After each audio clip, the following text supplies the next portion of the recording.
Next, you see the components of environment.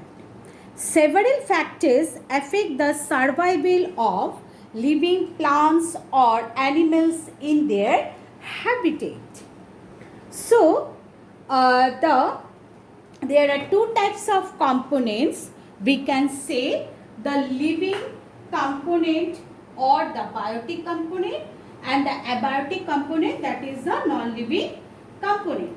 Now, living things like plants, animals, microorganisms, they in a habitat are the biotic components. Now, the plants, both the green and non-green plants, animals including human beings and microorganisms, they are the biotic, or we can say the living components of the environment. Now you see the abiotic components. Abiotic components are the non-living components. So non-living things like soil, air, water, wind, temperature, sunlight, they together they constitute the abiotic components of the environment. First you see the biotic components. The biotic and abiotic components form the natural environment of the organism. So the natural environment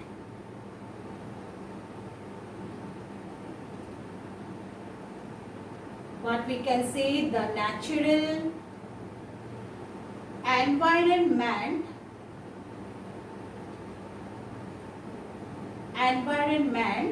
of an organism is formed by both biotic and abiotic components.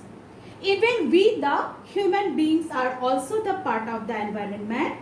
We can change the environment according to our needs. We live in a human-made environment by cutting down the trees. That is the part of the biotic component. And for that we say, what we can say, that the amount of oxygen is less now in air. So it affects directly the abiotic component. So in that way we can change the environment. Now you see the biotic components of the environment can be divided into four categories, four main groups or categories. So what are they? Number one is the producers. So who are the producers? So producers are the organisms that can manufacture their own food. So these are the producers. So they are the organisms which can manufacture their own food. So for example, we all know the green plants, they can prepare their own food, or they can manufacture their own food with the help of sunlight, in the presence of sunlight, with the help of carbon dioxide and water. So the green plants are the producers. Consumers are the organisms that cannot manufacture their own food. So what they do, they depend directly or indirectly. They consume directly or indirectly the food prepared by the green plants. That means they directly or indirectly depend on the green plants for their food. That means they consume the food prepared by the green plants directly or indirectly. So they are the consumers. All the animals are consumers, including human beings. We all are the consumers. And consumers can be further divided into four different categories. Clear? Now, number one is the primary consumers or the herbivores. So, what are the herbivores? Herbivores are the plant eaters. That means They eat only green plants and the plant products. So they are the herbivores or the primary consumers. And who are they? Cow, horse, goat, etc. These are the primary consumers, or we can say the herbivores. Number 2, you see, the secondary consumers or the carnivores. Secondary consumer or the carnivores, and they are the flesh eaters. That means they are the animals that eat flesh of other animals as their food. So they are the carnivores or the secondary consumers. An example, snake, then frog, lizard, etc. So they eat the flesh of other animals as their food. So they are the secondary consumer. The third one is the tertiary consumers or the top carnivores. So who are the top carnivores? The large animals like lions, tigers, leopards, they are the top carnivores. What they do? They eat the primary and secondary consumer. They kill them. They kill the primary or the secondary consumers and they eat the flesh of primary and secondary consumers as their food. So they are the top carnivores, or we can say the tertiary consumers. Clear?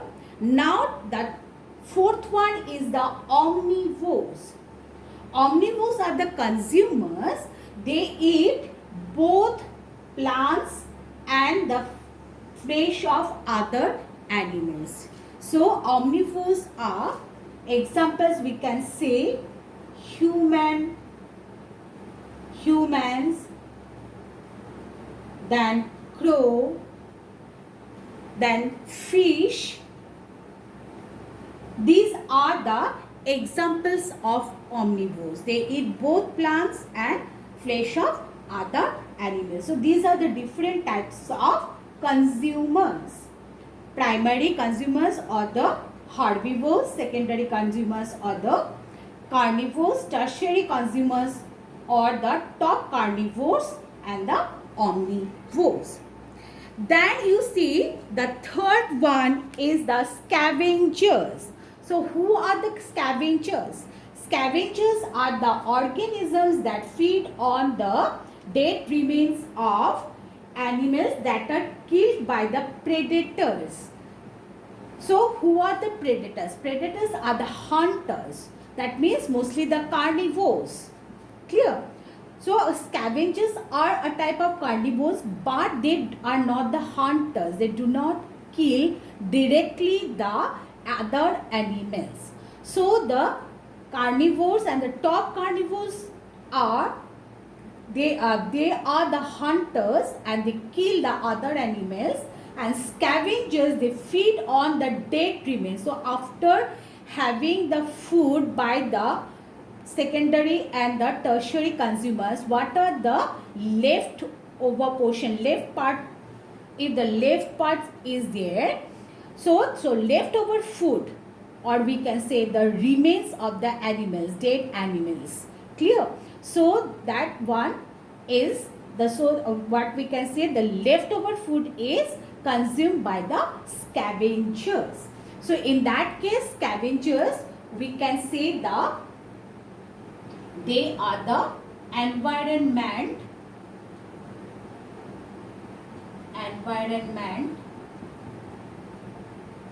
cleaner. They clean the environment by having the dead remains of other animals which are killed by the carnivores. Next, and the last one is the decomposers. The last category is the decomposers. So decomposers are the organisms that decompose dead remains of plants and animals to obtain their food. So they are the fungi and bacteria, fungi and bacteria. So decomposers are fungi and bacteria. So what they do, decomposers, they break down the dead bodies and convert them into the simple nutrients. Clear? After that, these nutrients are mixed with, when they break down the dead bodies and convert them into the simple nutrients, then these nutrients get mixed with soil and makes the soil fertile. Makes the soil fertile. That means we can say decomposer help to increase the fertility of the soil. So these nutrients are constantly recycled and are used again and again. So what we can say, both scavengers and decomposers help in cleaning the environment. Scavengers directly eat the dead remains of the animals. Decomposers, they decompose or break down the dead remains of both plants and animals and convert them into the simple nutrients. So in that way, they both help in cleaning the environment, and decomposer at the same time increase the fertility of the soil.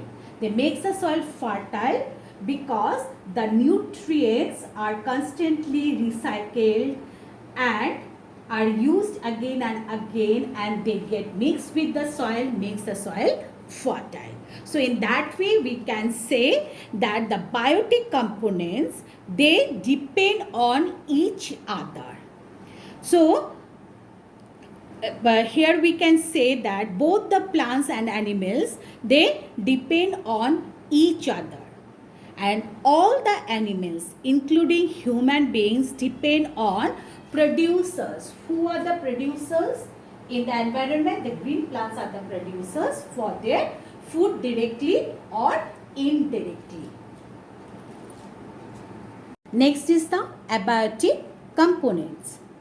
Abiotic components are the non-living components. They are the non-living components of the environment. They play an important role in influence the nature than behavior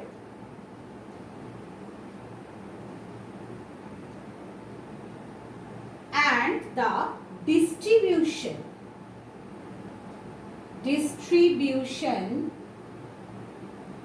of living organism.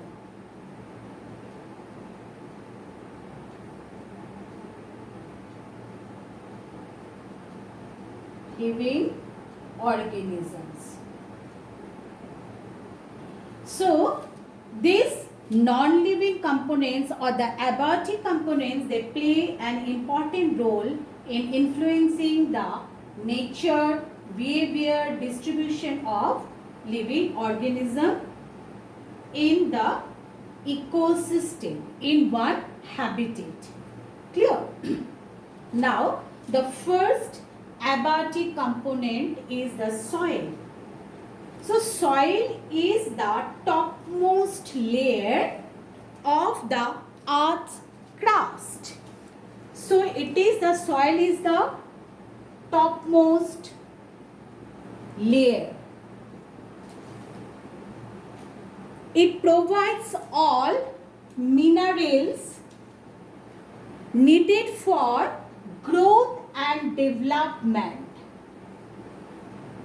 Growth and development.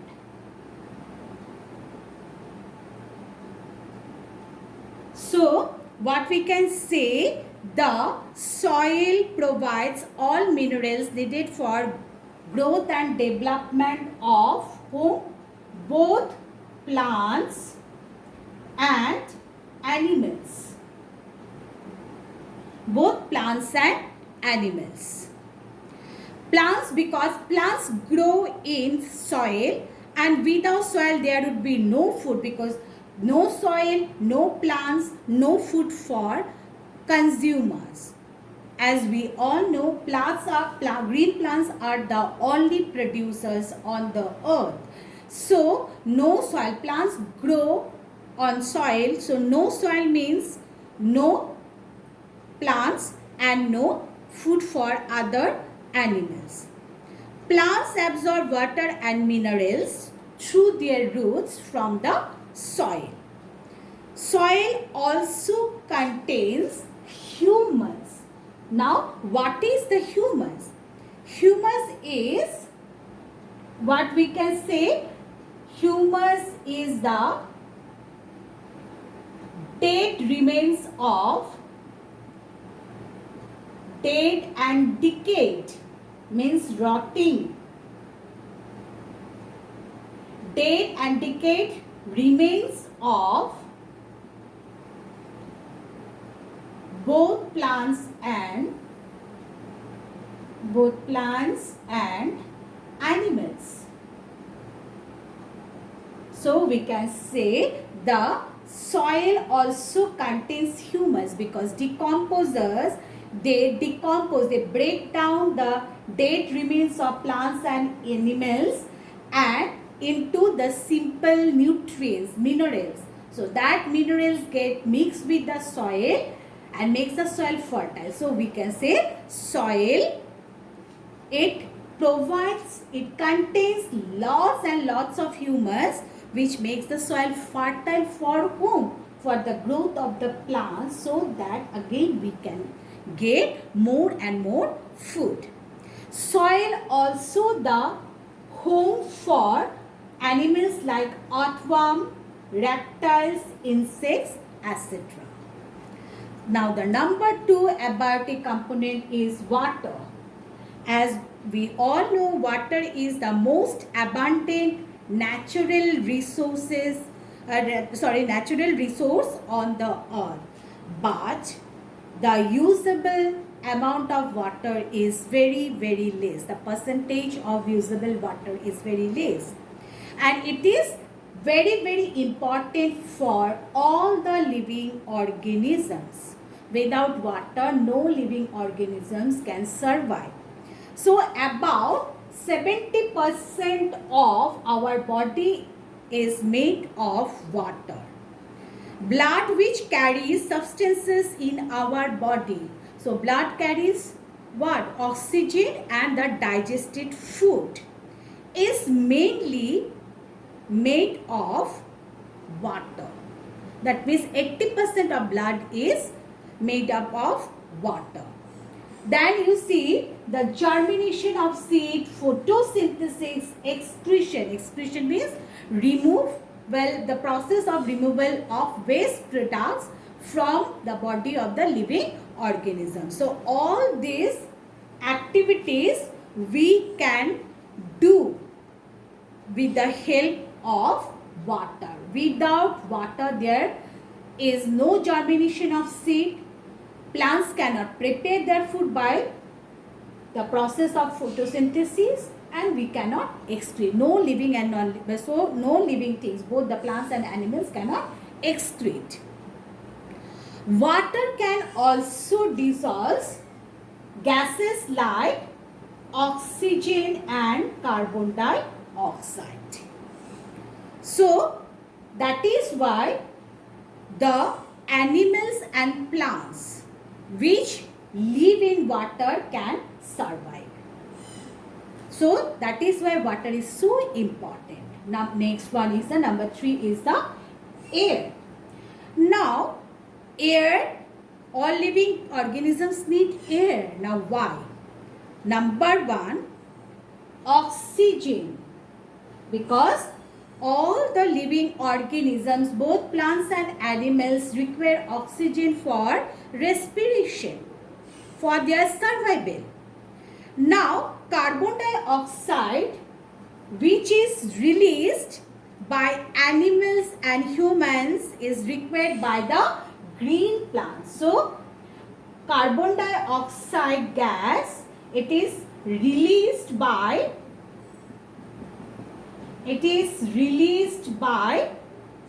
humans and other animals, and then it again is taken by the green plants. For what? For making their food by the process of photosynthesis. So thus in return, the green plants, they again release oxygen during photosynthesis, which is used by the animals and other humans and other animals, and also by the plants for respiration. So in this way, the balance of these gases in the environment is maintained. Air in the form of wind is of great advantage to plants for seed dispersal. Yes, so the another factor is the wind. So wind is necessary for, that means what is wind? The moving air is called wind, and this wind is necessary for seed dispersal.